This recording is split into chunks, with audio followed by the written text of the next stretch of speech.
Welcome back to the pod, guys. This is Jack. You may be thinking, who is that guy with that ridiculous voice? It's me. I was at the Spurs game yesterday and I've nearly lost my voice.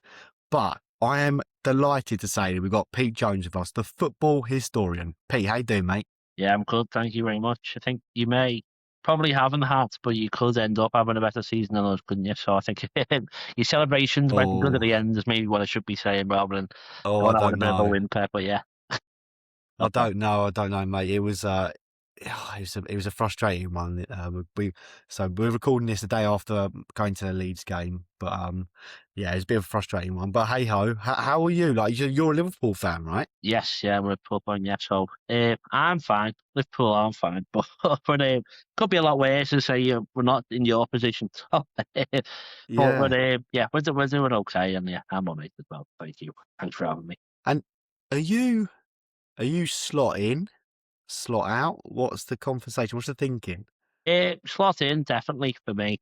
I said like ages ago, unless we got relegated, I wouldn't want him to get sacked. As I think you like, not just you, but me as well. Like many fans would take winning the Premier League and then maybe having an off season after. And if your off season's coming fourth or fifth until the Champions League, it's not exactly a disaster, is it? So I think obviously, like in my history, as may be a little bit obvious, but I think Shankly went 7, 8 years without winning a trophy.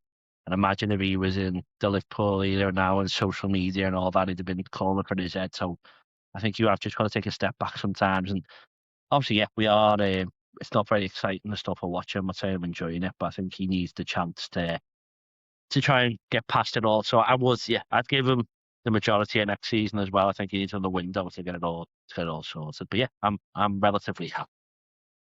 And it definitely feels like it's a bit of a transition period for Liverpool at the moment, with some of the individuals maybe coming to the end of their career, and there is going to be a revamp. So it's going to be interesting what happens. Have you been going to Liverpool since you were young? Yeah, so season ticket holder now, but I've missed one game since 2011. I was from my honeymoon this summer. I was Oh, fuming about that was the Bournemouth one at the start of the season, the Chiesa goal. But other than that, actually what I've missed. And then before then, it was hard to get tickets. I started going then to 2011. I was like, what, like 16 was it, something like that? I don't know. But before that, it was like every now and then. But like my middle name's Kenny after Kenny Dalglish. I was christened in the Liverpool shirt. So I'm very much part of this is who I am. My dad wouldn't let me do anything other than being a Man Liverpool fan. So yeah, I've been going the game or at least watching it since as long as I can remember. wow. So it must be in the family. But what was it? Do you guys live local to the stadium? Or what was the crack? So yeah, we're in Crosby, which to most people is in Liverpool. It's been a bit debated one, but I'd say to Liverpool. It's yeah, like 20 minutes, half an hour away from the ground. So my dad's had a season ticket since like forever. I think he's like since the 60s, 70s he's had one. Wow. Had the same seat since the cop's been all standard. So even when we were going, like my mum used to always go and pick him up, and that was all part of the experience for me as well, going to pick him up for the match and seeing what was going on. So yeah, yeah, very much in the family. And I sit next to my brother now, and we're both at season tickets, and my dad's like 10 rows behind us to the left on the cop. So it's, yeah, every time we score, we celebrate and do a little fist bump, which hasn't been as much this season as last season. But yeah, we're pretty lucky of how it's going. That is wicked. And have you got anyone in your family who's a blue? Yeah, my wife, she's an Everton fan. Oh, Yeah, but she works for Liverpool, so all day, every day she has to wear a Liverpool tracksuit. So it could be worse. But like all the families are split. Yeah, like my uncle, my dad's brothers are blue, and then like on my missus' side, she's got reds and blues, and and aunties and uncles. I think nowadays it's more everyone's the same. But I think like the generation above us is like very much split. I think it was yeah. just normal that you went to both matches and you maybe didn't go away that much. You'd go Anfield one week, Goodison the other, and maybe whichever one more of your mates went to is probably the club that you'd take on. I think obviously nowadays, if it was success wise, Liverpool would definitely be one everyone would support. But I think, yeah, Yeah. in those days when you're thinking the 80s, now they're both fighting for everything, and you could get tickets to games and you could stand by your mates. It makes sense why there was so many split loyalties and stuff like that. Yeah, that's wicked. Your dad's been going to the games for a long while. Your uncles are blue. Is it sort of like through them that you've got this football knowledge and that obviously led to you being the football historian? Like, where did that story start? Was it because of them or was it something different? I suppose slightly. Obviously, it was always footy obsessed and that. But yeah, I went to uni, and it was I wanted to do teaching. I quit teaching within like the first week or two, and I was doing teaching with history, so I ended up doing just history on its own. And then at the end of it all, obviously you do your dissertation, and I like half jokingly said, "Well, can I do it on footy?" Because as much I wouldn't even say like I liked the other stuff, but I did like witches and I did, whatever Henry VIII, all the normal stuff, and it's not really the most exciting stuff for me. So I thought they'd just say no, and then like my tutor was like, "Well, if you've got something interesting enough to talk about, you can." So I did Liverpool and Everton between the two world wars and like why fans still went to match and stuff like that. And then stayed on, did a master's at the end, and did another dissertation that was on Shankly and Catterick, like the 60s, 70s at Liverpool and Everton, and how like Shankly's so revered and Catterick's maybe not really that known to people today, but they both won a similar amount of stuff, and just how like the two teams are different. At the end of that, I split that up into articles, just sent it out to websites, and I thought that was going to be the end of it all, but like they all like came back and were like, "Oh, that was good." We're like, what have you got next?" And I'd never really thought of what next, and I just carried on writing. Then I thought I'll try and broaden it a bit, so I wrote for like as many clubs as I could. I made like a challenge of how many of the 92 clubs I could get into. I just emailed them all at the start of the season, like, "Can I write for you?" And then got into Liverpool's one, which obviously who I support. The Wow. person who did that, the editor, was like, "Have you ever thought about writing a book?" I hadn't thought of anything like that.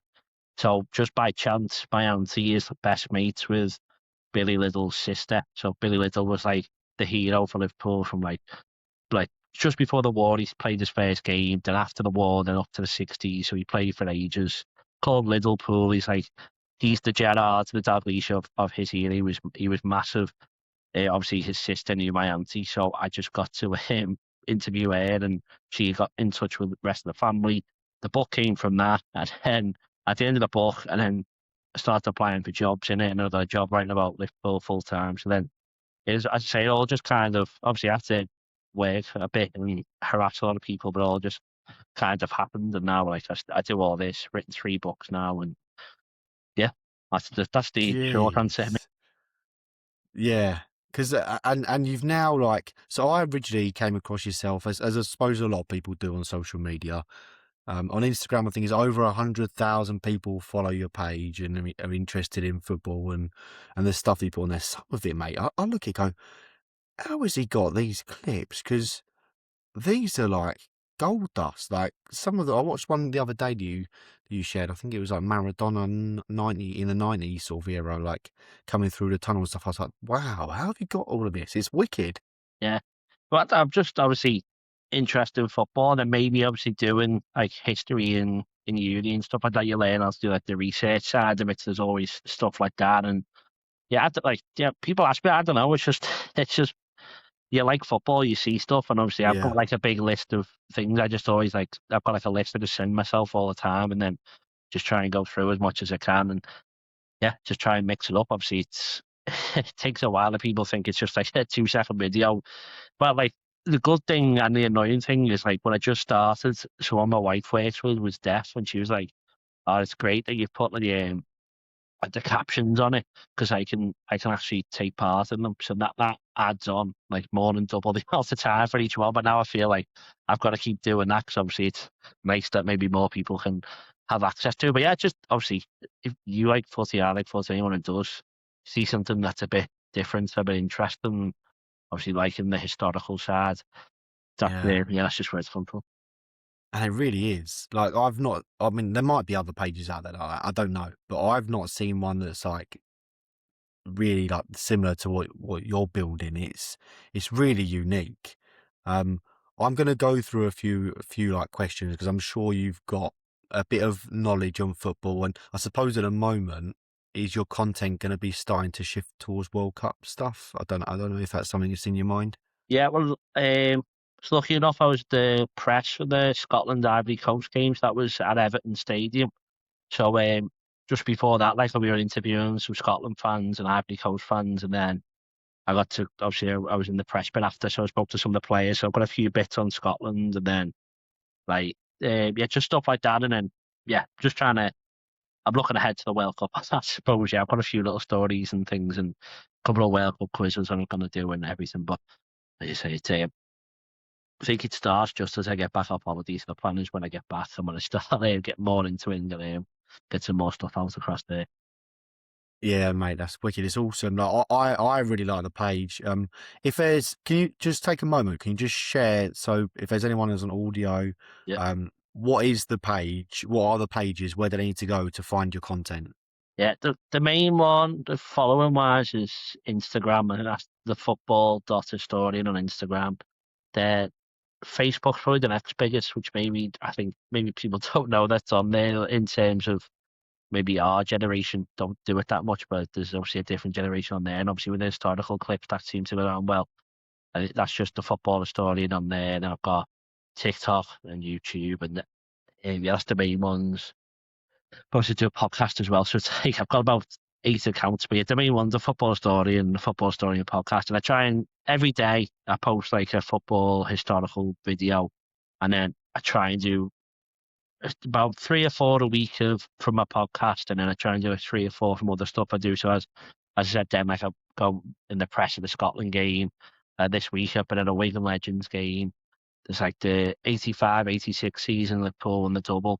I've been at like 2 different events for that. But I was like, I interviewed Jan Molby, Bruce Grobler, Sammy Lee, and then the Wigan Legends games like Pascal Chimbonda, that Aaron Dazoo, Gary Caldwell, Emerson Yeah. Boyce, James Carragher.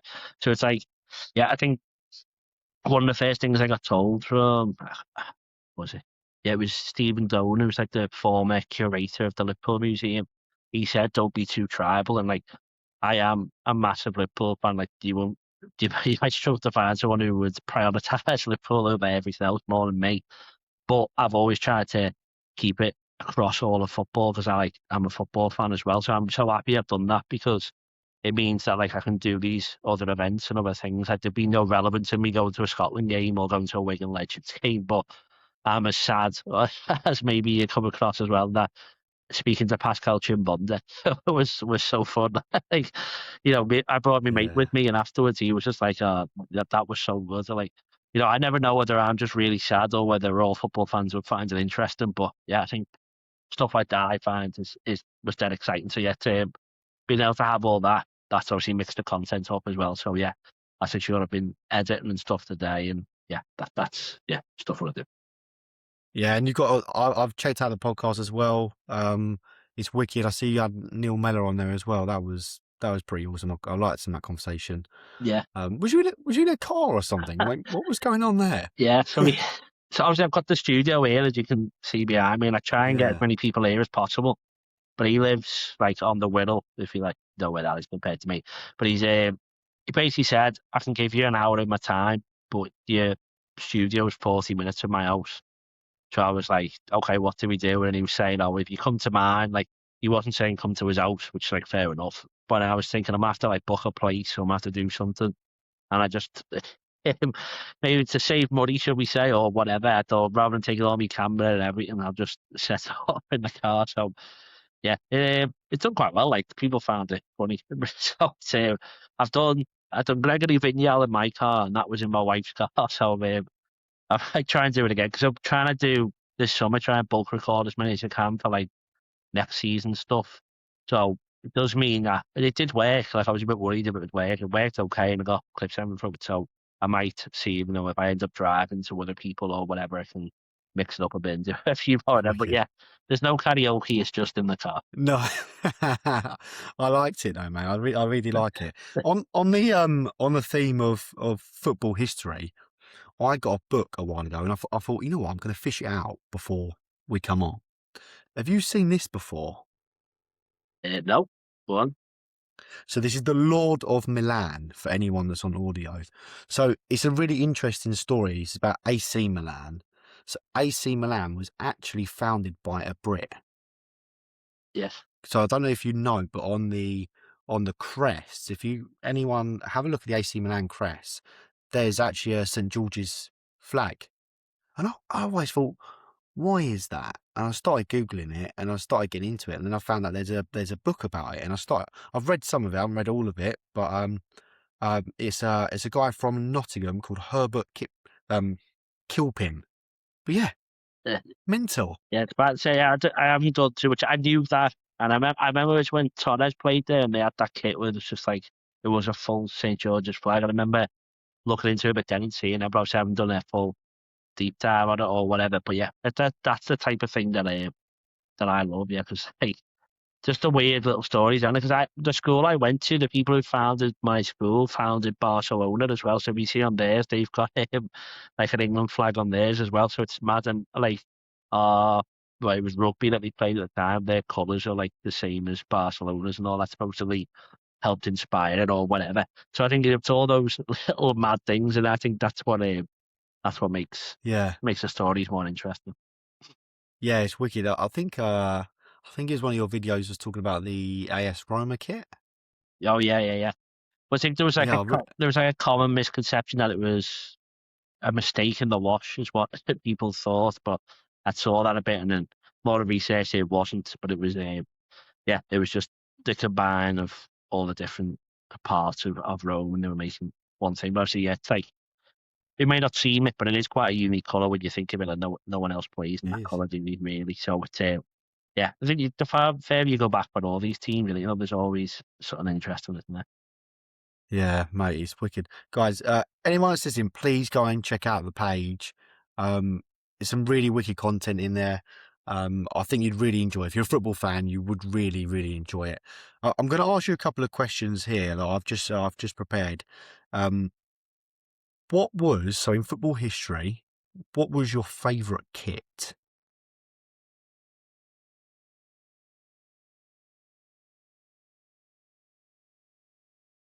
The Germany one, you know, with the was a cross with the diagonal. Yes. That's Euro 92. Is that Italian 90? Italian 90 it is, isn't it? Yeah. That's that one, yeah. I think that was the one. I think, you know, when first on FIFA, when they let you play in the old kits, that was the first one. I was like, oh, yeah, that's better than the current ones. That. And then like Yeah. probably because it looks a bit like the Liverpool one, but like the Dutch one as well, where it's all like the wavy designs. They get beaten up. They win the Euros in that one as well. I think Ruud Gullit, that must have been like in the 80s. Them two probably the ones that jump out without saying, like the Liverpool ones. I probably like as well, like the red and the grey candy kit, Liverpool as well. But yeah, I think they're the four. Yeah, they're the four that jump out. Yeah, no, mate, some good choices there. Yourself? I remember, like, I've got this. There was Real Madrid. They had this kit, and it was Adidas one, and like the collar was kind of like a little bit different. It sounds really strange. So I think Beckham was in it. 3 stripes come up here. I think it was it had Bwin or something like that. Probably. Yeah. I think there was a bit of purple in Yes, it I or think I know something what like you that. mean. Yeah. I don't know why. I just think Yeah. about the Beckham era. Like that was iconic, right? I think that kit was pretty awesome. Yeah. There's so many, I'd mate, just say isn't there's there? too many. Do you have a favourite goal in history? Yeah, I get like it's hard to do these things. I have to be biased and not biased because the Yeah, Liverpool yeah, ones, like my favourite one, which isn't even the best one, is just the one that I enjoyed the most, was Jimmy Wijnaldum's equalising against Barcelona. Because the Origi one, you just had no idea what was going on. It was like, is that a goal? Oh my god, it's a goal! And I won't go on about the final, don't worry. But in the semis, the Wijnaldum's one, just when it was the equaliser, I literally stood on my chair and jumped down 3 rows. I just didn't even know what I was doing. I've never been that happy before or since. So that one, but it's not the best goal ever. That's just the most happy I've been. Best goal I've probably seen would be, yeah, it's going to be Gerrard 2006 FA Cup final. I was lucky enough to be that one as well. That's going to be the best one. And then, you know, like Gerrard's best goal, I think, is the Middlesbrough one at home, which most people probably don't even know. It was just like 40, 50 yards, and like Brad Jones in goal, and like loops over them. I think, you know, it's those type of goals that actually are the best, but they have to mean something, don't they, as well? So I think yeah. I think if you're looking at like an iconic goal, and maybe from an England perspective, I think maybe Gazza's against Scotland. I think you're not going to. Scotland. The whole story is that as well. Like, it's Gary McAllister's about to take the pen, and Yuri Geller takes credit for moving the ball before he hits it. The pen doesn't go in, go up the other end, and then he goes and scores that goal with the flick over his head, and then even the celebration, which was like a goal with the media at the time and all that as well. I think everything that goes with that, I think that's quite a great finish. Obviously, a great moment for England, and then also I think the cultural significance of that as well. I think is him all adds up to maybe that one. But yeah, it's Gini Wijnaldum's equaliser against Barcelona. Nice one, mate. Nice one. And I think the difficulty with Gerrard is he's scored so many good goals as well. Yeah. They just blur into one. There's so many. Do you have like a favourite save? That's hard. Well, the one that came to mind then, which must be it is because it comes to my mind. But like I don't like Arsenal. Don't worry before I say it. But that the David Seaman one against Sheffield United, I remember that when I was a kid, and like the next day, that's the only time everyone wanted to be a keeper. I feel like you always used to go out and try and recreate the goals, and we had training like that next morning. And I remember like everyone was just trying to get down like when he scoops it off the line. I It think was a scoopy one. yeah. I remember it now. That so that's to come to my mind. That must be one. But I think, if you're looking again historically, that Gordon Banks one against Pele in 1970 World Cup. And, Brazil even go on to win that game. So I think for you to make a save like that and still lose the match, and it's still that famous, I think maybe you should get some credit for that one, because I think the way it bounces and the way he tips it over the bar. So yeah, they're probably the two that come to mind. They're good though. Yeah, they are good. the Liverpool one, I think Alisson made one against Napoli that season that we won it as well. I think that kept us. It was that last minute he made the save, and I think if he doesn't do that, we don't go through, and obviously don't go on to win it and all that. So I think, yeah, if they pick a Liverpool one from recent, I'd do that one as well. Yeah, we at the game yesterday. Kinski made a save that was, yeah, fantastic save. Like, and I'm actually a bit buzzing for him because he had a bad game. That's that's a proper 0 to hero moment, and it's he easily could have been sacked. Like Carriers with us never played another match for us after that, and obviously it was a lot lower stakes, but still would have probably hurt him an equal amount under that Kinski. So to come back and do that and maybe keep you up, that's amazing, isn't it? Yeah, and Karius just got promoted with Schalke. Yeah, fair play to him. Yeah, he's on a resurgence. Good for him. Boss. Have you got a favourite World Cup moment? Oh, that's a tough one. Or most iconic? Something that comes. What's the first thing that comes to your mind, World Cup wise? I'm trying to not say 66, and that's the thing, because that's just the obvious one. I think, to be fair, like there's a lot of stuff from that tournament as well. I think maybe if I can go just a whole World Cup in general, I think that 66 tournament, I think is like the proper meeting of before footballers became. Obviously, now it's even more different with social media, but before they became like more like celebrities as well. Because I think it's like the morning of or the day before the final, they were walking around London, like going shopping, and they went to pitches together. And it's just like, imagine that now. Like they were just imagine walking around wherever it was, probably W. Smith, whatever, and you see Bobby Charlton not just picking something up off the shelves. It's like that would never ever happen. I think it's like obviously over romanticised because of what England haven't done since.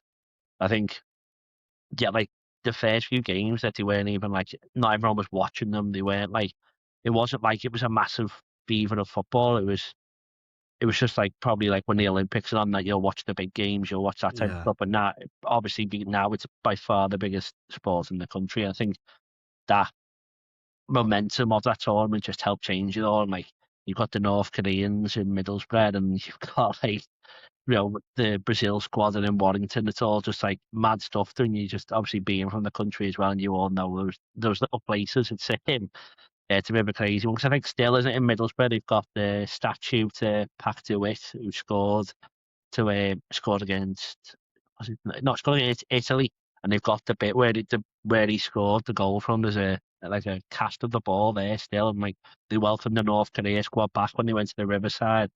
So it's just like stuff that will probably never happen again. I think that all happened there, and like nowadays, they'd all be they'd be locked off. You wouldn't see anyone. But I think the fact that football was so normal then, and because obviously England win it, there's so many different little stories from that tournament. I think will never be forgotten. Mate, that is fascinating. I'm sitting here just listening to your stories. I'm like, how do you know all this stuff? It's wicked.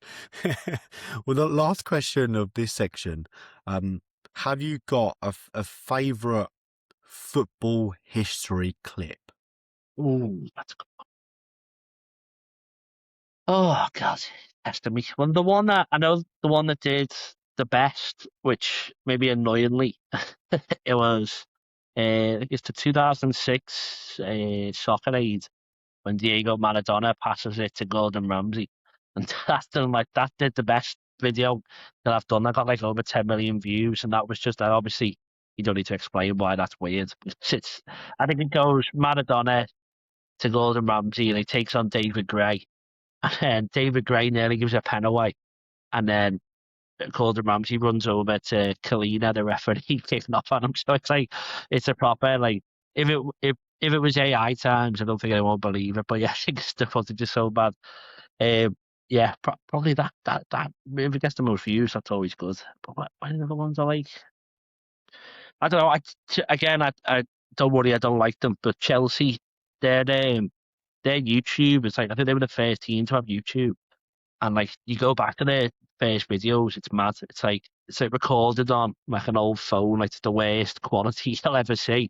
And you've got like the physio still there now telling all those terrible jokes, but it's like John Terry and Frank Lampard and all that, but while they're all dead young, and it's like behind the scenes stuff that the players wouldn't get away with now, or like like whatever.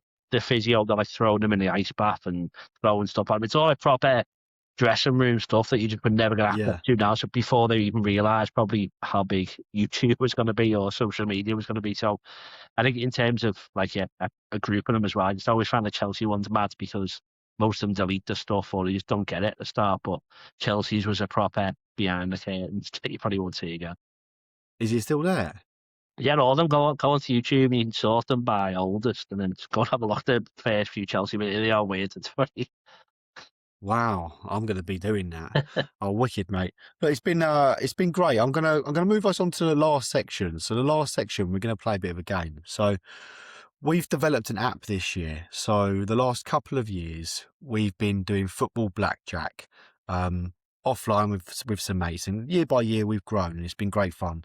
But then me and my mate, we had a conversation at the end of last year, like, could we make an app out of this? So we've made an app and hoping that for next season, more people can enjoy the game. And the rules with the game is you've got to pick 4 players. They've all got to score at least 1 goal for you to be active. And you're aiming for 21 goals, like the game Blackjack. Yeah. If you go over 21, then you're bust. What we're going to do, obviously, because we're doing it now, we're going to do it retrospectively on last season. So we're going to do Premier League last season, and we're going to test your knowledge. There's a section within our app where you go to stats and you can search. So if people are picking their picks for the coming season, you can go in and you can search how players got on last season or a few seasons before. So what I'll do is when you give me a name, I'll punch it in here, see how many goals I got, and then we can use that and see if you can get up to 21. So can you do can you go over 10, 11? You're allowed to, or does it have to be like card scores? Yeah, no, you can go over 10, 11. That's absolutely fine. Everyone's got a different strategy and what they go for. Yeah, absolutely fine. But all 4 players need to score at least 1 goal. And you have to have 4 with me, 1 each. Okay, right. You have to have 4. Oh, God, this is hard. Right. This isn't going to be very entertaining because I need to think. It's all right. Who's not scored many lads? All I always go to Liverpool, sorry. That's okay. Trying to think. So it was a good season for us. Salah would obviously be bust. So you want lower down. Like, try Szoboszlai. Was lie. Szoboszlai 6. Right. So I want 21. God. I'm so scared of this. I don't have to guess. Right. Van Dijk. 3, so you're on Oh. 9. Not great, is it? So, God, I'm probably scared of you. Right, so who else? Who plays where? Arsenal, I've got. They didn't score many, did they? Saka didn't do much. Who'd you use up? These weren't that good anyway. United's weren't good. Who's the other? Oh, yeah. I'm so scared. He could be a but. God, I'm sorry. I don't want to go bust really bad. I don't know what. Is it risky? I'm thinking of Ollie Watkins, but I'm not sure if that's a good one. Because so he scored about 10. Fella did all right, but I feel like he didn't have the best season. Are you sure you want to lock that in? I'm not sure at all. Well, he scored more than 10 goals. Yeah, you're on 9.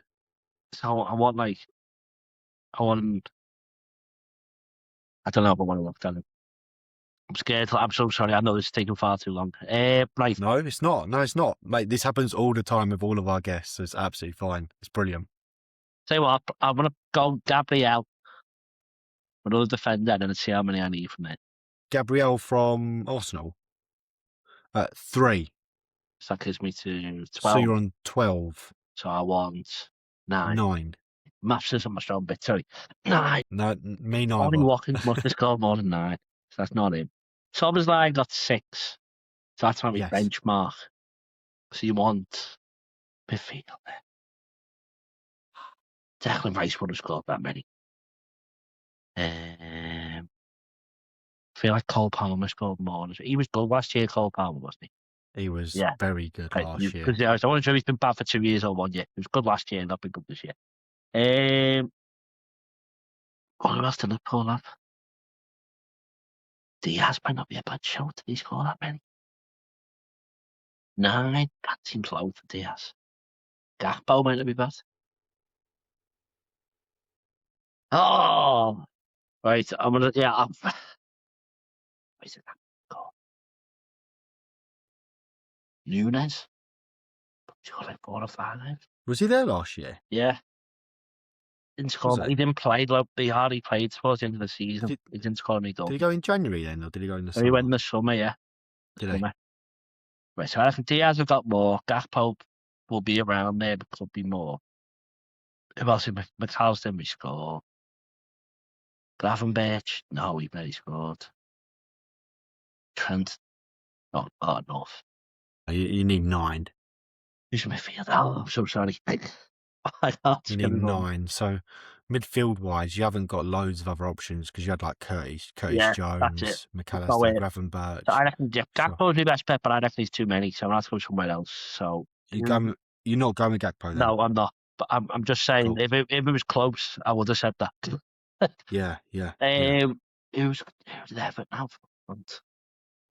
9 strikers, not that good. That's Everton. Everton, what strikers have they got? They've got Beto.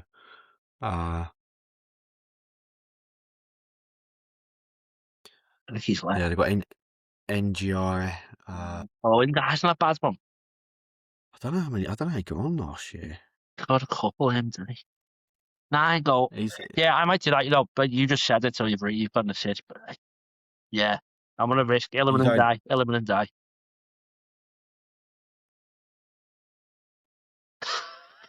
Yeah. 9. Yeah. That's crazy. You were mentioning a couple of other players. So Gakpo got 10. Oh, shit. I told you it was just over. Yeah. Beto was 8. It's not bad. Not bad. That's not bad at all. Mate, you absolutely smashed that. Obviously, slightly different because we're doing it retrospectively on last year. So when you come to the start of the season, everyone's got a different idea on what to go for. I try and do 5 per player. Doesn't always work out like that. Got like Ruto, who's not done well for me. Fabio Carvalho done his ACL. Those sort of things happen, right? So it's unpredictable, but it's good fun.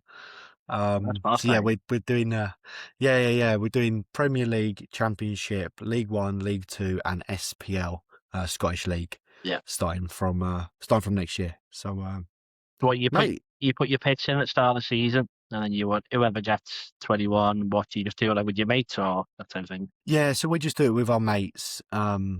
We can't you like similar to sort of like FPL, sort of like if people want to do wagers or things like that, they have to do that offline.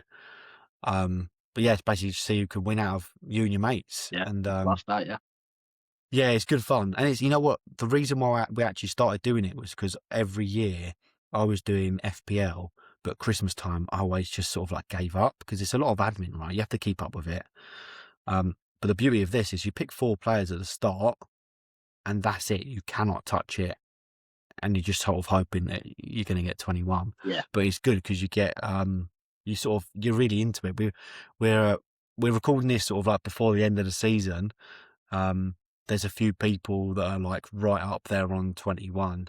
We've all done a bit of a wager together just to make it a little bit more fun. So there's a few people that are a bit itchy because they're right up there.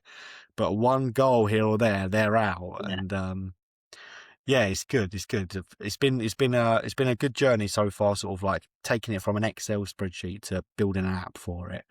But yeah, just trying to. Yeah, it's cool, mate. Just trying to sort of build our football community and see if other people would enjoy playing it. So Yeah, well, definitely. I'll definitely put that in our group chat as well, so we can yeah, tell it every match. exactly that, mate. Getting in the group chats. I just want to say massive thank you. Been an absolute pleasure. You're obviously an absolute bundle of football knowledge, which I absolutely love. I just encourage anyone that's listening or watching, go and check out the page. Go and see some of the clips because honestly, it's fascinating. When you see some of the stories, some of the clips on Pete's page, it's absolutely wicked. So and support his podcast as well, mate. It's been a pleasure. Nice one, chap. Appreciate it. Thank you very much. Thanks for asking me.